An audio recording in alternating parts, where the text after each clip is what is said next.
Goeiemôre geliefdes, baie welkom by vanoggend se erediens in die buitengewone omstandighede wat ons ervaar uiteraard as gevolg van die sikloon het ons nou maar besluit om terwille van veiligheid enerzijds en terwille net van bietjie meer sekerheid rondom die situasie anderzijds die diens so aan te bied dat ons minstens weet daar is iets indien goed dalk skeef loop môreoggend.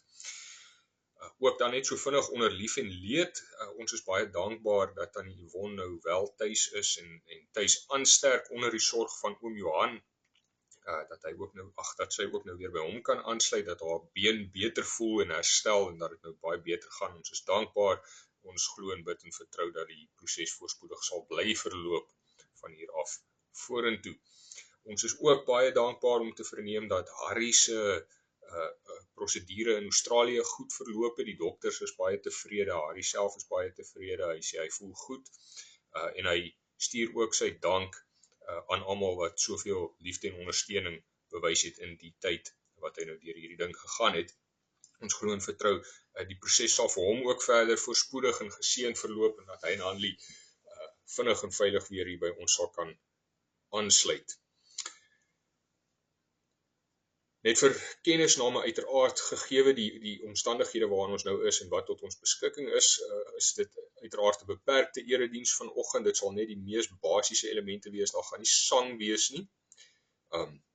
Ek sal wel dalk aan die einde 'n gesang insit met 'n melodie by vir die wat regtig graag wil sing, maar tydens die erediens self of dit soos ons dit hier aanbied, gaan dit maar net die mees basiese elemente wees, waarskynlik maar net 'n skriflesing, 'n boodskapie en dan 'n gebed. Met dit in gedagte, geliefdes, ontvang die wotum en die seën. Die Here is my herder. Selfs as ek in die donkerste kloof moet ingaan, is ek nie bang vir gevaar nie, want U is by my. Liefdes, genade, barmhartigheid en vrede vir julle van God die Vader, van Christus Jesus die Here en van die Heilige Gees.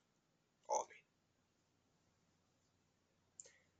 Ons lees dan vanoggend uit die woord van die Here, Johannes 10, verse 22 tot 39, kom ons lees nou saam. In daardie tyd het die fees van die tempelwyding in Jerusalem plaasgevind. Dit was winter en Jesus het op die tempelterrein rondbeweeg in die pilaargang van Salomo. Die Jode het toe om hom saamgedrom en vir hom gesê: "Hoe lank gaan U ons nog in onsekerheid hou? As U die Christus is, sê dit openlik vir ons." Jesus het hulle geantwoord: "Ek het dit vir julle gesê, maar julle glo nie. Die dade wat ek in die naam van my Vader doen, dit getuig van my. Maar julle glo nie omdat julle nie van my skape is nie. My skape luister na my stem en ek ken hulle en hulle volg my. Ek gee hulle die lewe en hulle sal tot in ewigheid nooit verlore gaan nie en niemand sal hulle uit my hand ruk nie. My Vader wat hulle aan my gegee het, is groter as almal en niemand kan hulle uit die hand van die Vader ruk nie. Ek en die Vader is een." Die Jode het toe weer klippe opgetel om hom te stenig. Jesus het hulle geantwoord: "Baie goeie dade van die Vader het ek aan julle gewys. Oor watter een van daardie dade wil julle my stenig?" Die Jode het hom geantwoord: "Dit is nie oor 'n goeie daad dat ons jou wil stenig nie, maar oor godslastering en omdat jy, wat net 'n mens is, jouself God maak." Jesus het hulle geantwoord: "Staan daar nie in julle wet geskryf, ek het gesê julle is gode nie? As hy hulle tot wie die woord van God gekom het, gode genoem het, en die skrif kan nie verbreek word nie, hoe sê julle dan van hom wat die Vader geheilig en na die wêreld gestuur het, jy laster, omdat ek gesê het, ek is die seun van God? As ek nie die dade van my Vader doen nie, moet julle my nie glo nie. Maar as ek dit doen en julle my tog nie glo nie, glo dan my dade, sodat julle kan besef en steeds weet dat die Vader in my en ek in die Vader is." Hulle het toe weer probeer om hom te arresteer, maar hy het uit hulle hande ontglip. Net tot daar uit die woord van die Here. Jesus van Nasaret is die Christus, die seun van God. Een met God en dus self God. Dit is ons belydenis, dis so eie aan ons geloof, geliefdes, dat ons dit soms bely sonder dat ons dit eers besef dat ons besig is met 'n bepaalde belydenis. Dis vanselfsprekend vir ons. Vir die Jode wat rondom Jesus saamdrom hier in die teks, is dit nie eie aan hulle geloof om iemand die seun van God te noem nie. Verseker nie om iemand een met God te noem nie. Kyk, hulle weet, hulle gaan op 'n stadium iemand die Christus moet noem, en hulle wil weet of dit dan nou Jesus is of nie, wat die Christus is, want soos Jesus optree, is daar gerugte dat die Christus nou verskyn het, maar dan antwoord Jesus hulle ook nie direk as hulle vir hom vra, sê dit openlik vir ons nie. Jesus sê in vers 25, dat hy dit wel vir hulle gesê het, maar hulle glo dit nie. Die dade wat hy in die naam van sy Vader doen, dit getuig van hom. So die dade, met ander woorde, die dade sê hy is die Christus, is die implikasie wat Jesus hier maak. So ons moet ook nou eers hier onderskei, die Jode is nou reg, Jesus het nooit volgens die evangelies eksplisiet gesê hy is die Christus nie, en dan op daai punt nou net verder, hierdie is die enigste plek waar Jesus self sê dat hy die seun van God is, net, of dat hy gesê het dat hy die seun van God is. As jy nou onthou, het ons, toe ons nou uit Markus gewerk het met die lydenstyd, genoem dat Jesus homself nooit in Markus of die ander sinoptiese evangelies seun van God noem, soos wat hy voor die Joodse raad aangekla word nie, want die 3 sinoptiese evangelies sê nooit dat hy dit gesê het. In daai evangelies is dit, sê hy net altyd, u sê dit, ander mense sê dit oor hom. So Johannes, soos u duidelik nou kan hoor hier in daai stelling, maar ook in die res van die verhaal, hoe Jesus met die mense praat, beskryf Jesus se woorde en optrede heeltemal anders as die 3 ander evangelies of die sinoptiese evangelies. In 'n geval, om nou net by die punt terug te kom, hier impliseer Jesus dan dat die dade wat hy doen hom as die Christus aantoon, en die dade wat hy doen, sê Jesus, is die dade van sy Vader. Met ander woorde, hy het dit deur sy dade gesê dat hy die Christus is. God het deur sy eie dade gesê dat hy die Christus is, want dis God se dade wat deur Jesus gedoen word. En dan wil hulle hom nou uiteraard stenig, wat nie vir ons heeltemal sin maak nie, want dit is nie vir ons 'n lasterlike ding om te sê nie. Nee, vir ons is die Christus en die seun van God dieselfde ding nog altyd. Dis hoe ons die geloof leer ken, dit is dieselfde persoon. En daai persoon is dan volgens die 3 eenheidsleer volledig en onafhanklik God in die vorm van Jesus Christus. Maar vir die Jode is die Christus iets anders, soos ons nou 'n paar keer gesê het. Die Christus is net 'n mens uit die nageslag van Dawid, wat deur God gestuur sal word om die volk te verlos. So dit kan Jesus wees, Jesus kan die Christus wees, want dit moet iemand wees, een of ander mens moet die Christus wees op 'n stadium. Dis nie vir die Jode aanstootlik as Jesus sou sê hy is die Christus. Dit alleen is nie lastering nie, dit is 'n politieke figuur wat hulle verwag. Hulle sal dalk met hom stry oor of hy die Christus is of nie, maar dis nie vir hulle 'n lasterlike ding om te sê jy is die Christus nie. Jy kan reg of verkeerd wees daaroor. Maar om God sy Vader te noem en selfs te sê dat hy een is met God, dit val wel baie lasterlik op 'n opregte Joodse oor. En is eintlik vreemd, nee, want hulle vra nou vir Jesus of hy die Christus is, en eerder as om net ja te sê, sonder om die Jode kwaad te maak, om daai vraag net duidelik te antwoord, eerder as dit, impliseer Jesus dat hy die Christus is, deur te impliseer dat die Christus een sal wees met God. En hy is een met God, so die gevolgtrekking moet wees dat hy die Christus is. Hy antwoord die vraag op 'n eintlik onnodig teologiese manier wat uiteindelik 'n lastering is vir die Jode, eerder as om net te sê ja, ek is die Christus. Dit ontstel dan die mense, want hulle glo nie dat die Christus een met God sal wees nie. Dit was nooit die voorspelling van die Christus gewees nie. Dit is 'n suiwer Christelike belydenis na aanleiding van die opstanding van die Christus, wat hierdie mense uiteraard nou nog nie ervaar het. So ons hoor dat Jesus se verstaan van die Christus verskil van die mense daar rondom hom se verstaan. En Jesus meen ook dat die Christus die volk en inderdaad die wêreld sal verlos, maar die verlossing soos wat Jesus dan daaroor praat is natuurlik andersoortig, want die Christus, die verlosser, is andersoortig. Die Christus is een met God. Met ander woorde, die werke van die Christus is nie net God se opdragte wat deur die Christus uitgevoer word nie, die werke van die Christus is God se eie werke. En die werke is werke van verlossing. Jesus verlos mense natuurlik, nee, hy verlos hulle van siekte, hy verlos hulle van oordeel, van bose geeste, van hulle eie vernietigende gewoontes, van sosiale stigma, van godsdienstige tirannie, verlossing van omtrent alles waaraan jy kan dink behalwe Romeinse oorheersing. En dit is nou die verlossing wat die Jode van daai tyd wil hê. So nie net laster Jesus in hulle oë omdat hy sê hy is een met die Vader nie, hy ontstel die mense verder deur te impliseer God is werksaam op aarde, ja, maar daardie werke waarmee God besig is, dien glad nie die dinge wat hierdie ouens graag gedien wil hê nie. Dit is vir hulle baie ontstellend. Maar dit skep dan vir hulle 'n probleem as dit hulle ontstel, nee, want as Jesus verkeerd is hieroor, as hy nie die Christus is nie, en as hy nie een met God is nie, dan sal die werke wat hy doen dit tog aandui.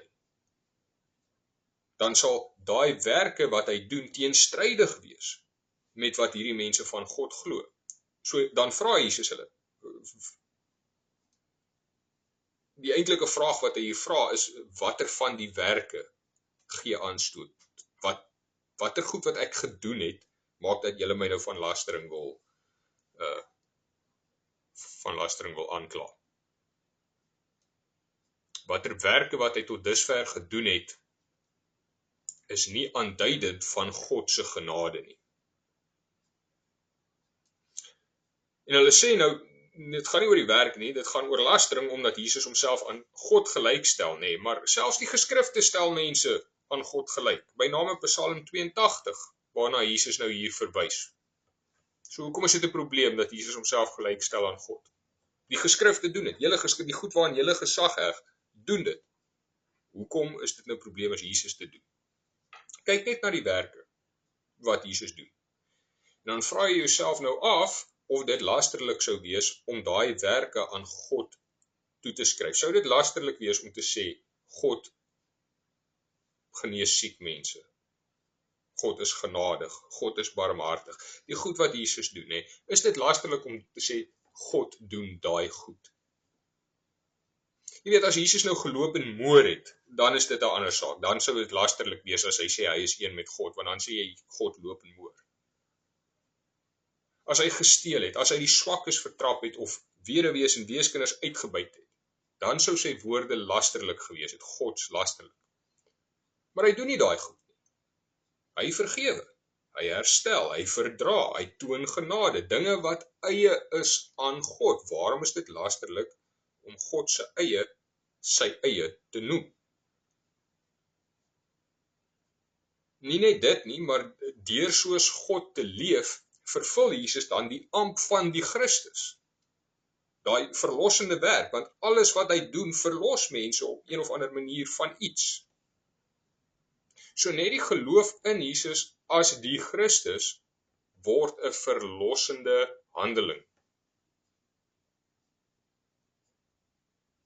As mens net verby die perke van, in aanhalingstekens nou, gepaste geloof in God kan kom, dan kan mens soveel meer van God ervaar in die lewe waar hy werk. As mens net verby daai idee van lastering kan kom, kan mens glo dat God hier en nou onder en saam met ons leef en werk, spesifiek in die vorm dan nou van Jesus Christus natuurlik, maar ook in en deur ons lewens. En dan is verlossing nie net beperk tot daai hoë sosio-politieke vlakke wat die Jode nou wil hê nie, net dan is verlossing onmiddellik toeganklik vir klein groepies mense op elke vlak van die samelewing en selfs hoofsaaklik eintlik maar in die individuele lewens van die wat glo en die met wie hulle in aanraking kom. Kyk, ons hoef nie te wag totdat God siekte as sodanig uit die wêreld verwyder, voordat ons deernis aan 'n siek persoon betoon. Mense wil dalk hê daar moet nie meer siekte in die wêreld wees nie, en dan kom God na die wêreld en hy versorg siek mense.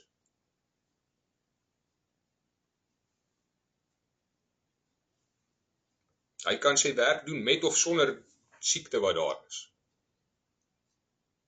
Gelowiges hoef nie te wag vir 'n bepaalde ideale situasie voor hulle geloofswerk begin doen, voor hulle God se werk begin doen. Grootskaalse versoening, integrasie van bevolkingsgroepe, al daai goed hoef nie op nasionale vlak plaas te vind vir individue om eenvoudig verdraagsaam en liefdevol teenoor mekaar te wees in die ruimtes waar ons mekaar teekom. Trouwens, hoe meer jy dit op daai vlakke probeer doen en afdwing, hoe meer katastrofies gaan dit verloop. Slegte, bose mense hoef nie van die aarde af te verdwyn, vernietig te word, verdoem te word, voordat gelowige mense die goeie kan begin nastreef. Ons is vry om dit te doen, die goeie na te streef, want Christus het juis dit gedoen. En hy is van lastering beskuldig, omdat hy eerder op daai individuele vlak met mense gewerk het, as op daai groot nasionale vlakke wat die ouens wou gehad het. So, God sien ons nou in Christus se dade het 'n besonderse belang in die lewens van individue. En ons kan nou uit die optrede van die profete en Jesus se eie profetiese optrede ook, waar hy profeties optree, kan ons nou aflei dat God wel ook 'n belang het in die groter strukture van menslike samelewing, maar eintlik net in sover daai groter strukture gevorm word deur die individue uit wie dit bestaan. Mens kan nou kla oor die regering soveel jy wil, of die politieke stelsel of die ekonomiese stelsel, maar dit maak nie saak wie die regering is of wat die wet is of wat die stelsel is nie, as die individue wat dit vorm nie besluit om die goeie te leef nie, gaan dit nie op daai vlakke geleef word.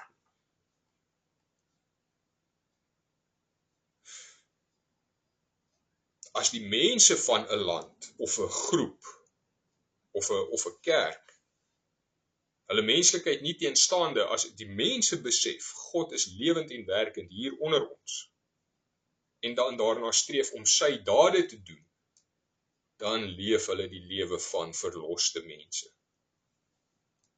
As hulle nie wag vir die wederkoms om God se dade te doen en sy koninkryk te openbaar nie, as hulle besef jy is nou vry om sy koninkryk te leef, dan leef jy as 'n verloste, ten spyte van al hierdie ander goed wat nou nog in die wêreld aan die gang is.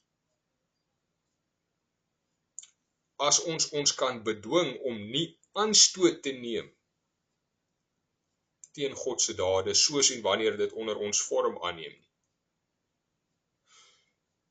dan word ons bevry van die dood wat so maklik in ons harte en ons gedagtes posvat. En meer as dit, geliefdes, daai lewe van verlossing wat ons gegee word, is 'n ewige lewe. Dis 'n lewe wat een is met die onsterflike natuur van God, waaruit daai dade natuurlik voortvloei. Christus se skape herken sy stem, sê Jesus. Hulle volg hom in die lewe in, die ewige lewe in. En onthou nou wat hy sê, wat is sy stem, nee? Dis sy dade. Sê vir ons openlik, my dade sê dit openlik. Dis die stem wat erken word deur sy skape. Gelowiges erken sy werke. Gelowiges boots dit na, volg hom in daai lewe in watter vorm dan nou ook al moontlik is. En dis belangrik om dit te onthou, maar daarmee saam ook dat mens nie perfek hoef te wees in daai opsig, in daai navolging van Christus. Selfs die skape, die gelowiges, kan in navolging van Jesus steeds twyfel hê en hulle steeds verset. Dit maak nie dat jy nie 'n skaap van Christus is as jy twyfel, of jy die navolging kan voltooi of nie, of dat jy dalk nie mal is oor die vorm wat dit aanneem. Weet, 'n skaap wil dalk nou nie deur hierdie donker vallei gaan nie, Here. Ek is te bang om deur die vallei te gaan. Ek is te swak om deur die vallei te gaan. Ek is dalk net te hardkoppig om deur die vallei te gaan. Die gras aan hierdie kant van hierdie donker vallei is baie lekker. Hoekom nou in 'n donker vallei ingaan in die hoop dat daar gras aan die ander kant is? Kan ons nie maar net hier vertoef aan die kant van die donker vallei nie?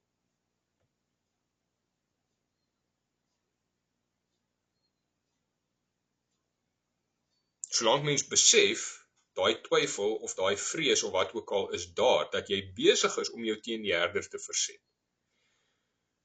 Maar as daai goed daar is en jy wil dit nie erken nie, dan sê jy die herder is nie die herder nie. Moenie begin klippe optel aan die kant van die vallei om die herder te stenig omdat jy nie deur die vallei wil gaan nie. Dis reg, as jy nie deur die vallei wil gaan nie, sê jy wil nie deur die vallei gaan nie. Moenie sê die herder is nie die herder omdat jy nie deur die vallei wil gaan.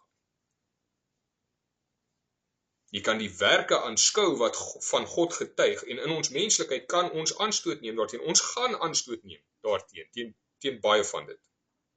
Omdat ons mens is en dit is God se werk.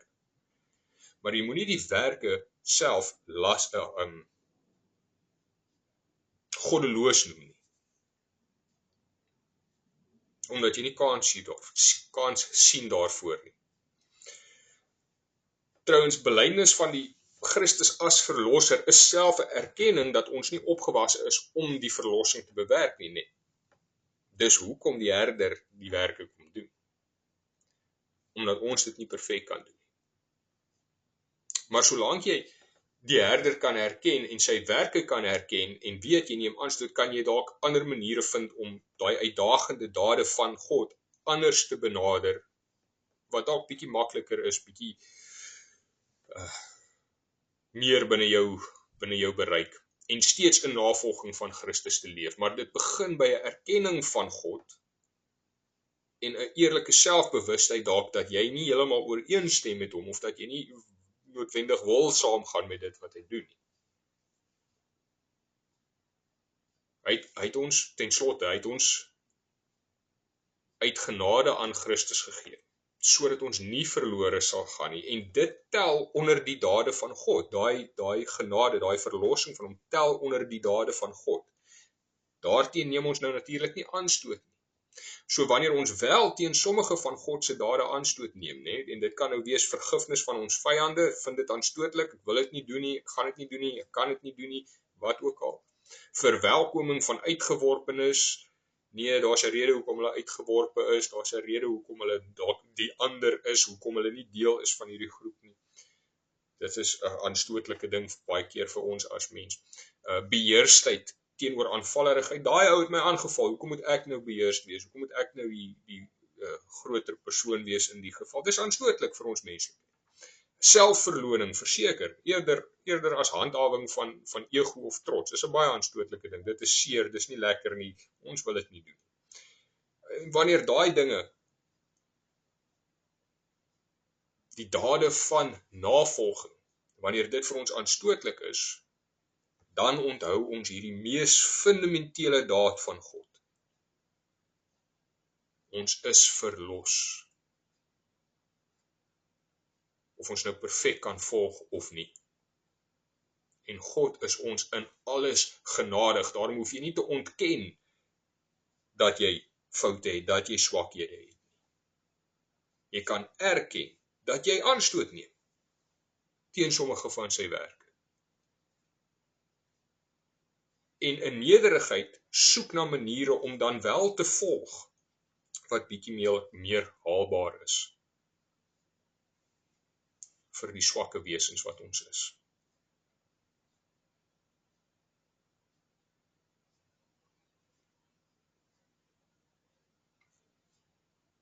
Maar moenie die werke van God as werke van God ontken, omdat jy dalk bietjie aanstoot neem teen wat dit is. Erken eerder, jy neem aanstoot. Want dit laat jou toe om te verstaan, as dit God se werke is en jy neem aanstoot, dat te verstaan dat jy waarskynlik op 'n pad is waar jy nie moet wees nie, dat daar werk is wat gedoen moet word. En ons doen dit, geliefdes, nie sodat ons die genade sal ontvang nie, maar omdat ons die genade reeds ontvang het.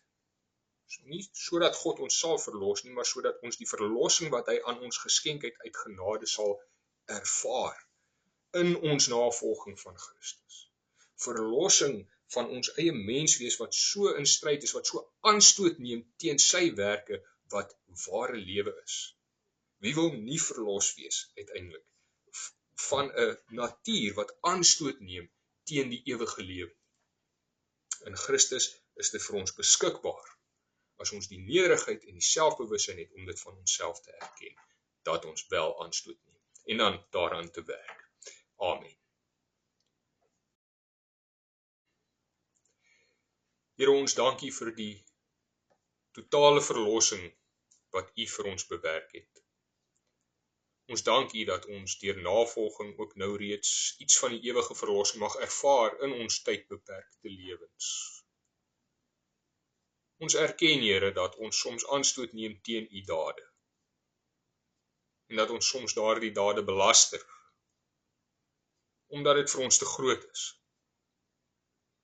Vergewe ons daardie verskriklike oortreding. En mag ons U verlossing van daai menslikheid ook ervaar deur die bewuswording wat U uit en deur U woord skenk. Leer ons om te soek na die maniere om U te volg, wanneer die duidelikste manier net te groot is vir ons gemoedere of ons agtergronde. Wat 'n vreugde om bewus te wees van die absolute vryheid wat ons uit U genade ontvang. Here, ons dank U vir U troue sorg en liefde, bystand en bewaring van die mense wat ons liefhet, wat deur moeilike tye gaan, fisies, emosioneel, sielkundig. Ons kan op U vertrou. U het dit weer eens bewys in soveel gevalle en ons loof U daarvoor. Ons dank U ook dat ons tydens die asemrowende skouspel van U skepping ook veilig en warm kan wees met die nodige ontsag en bewusheid dat ons aan die natuur uitgelewer is en dat ons absoluut van U afhanklik is. Ook in die vreesaanjaendheid van die skepping, Here, groei ons ontsag en ons liefde vir U. Mag ons in daardie ontsag en liefde die vryheid wat van U kom tot U eer inspan, want groot is U werke en onbegryplik U liefde. Amen. Geliefdes, die genade van die Here Jesus Christus, die liefde van God en die gemeenskap van die Heilige Gees sal met u elkeen wees. Amen.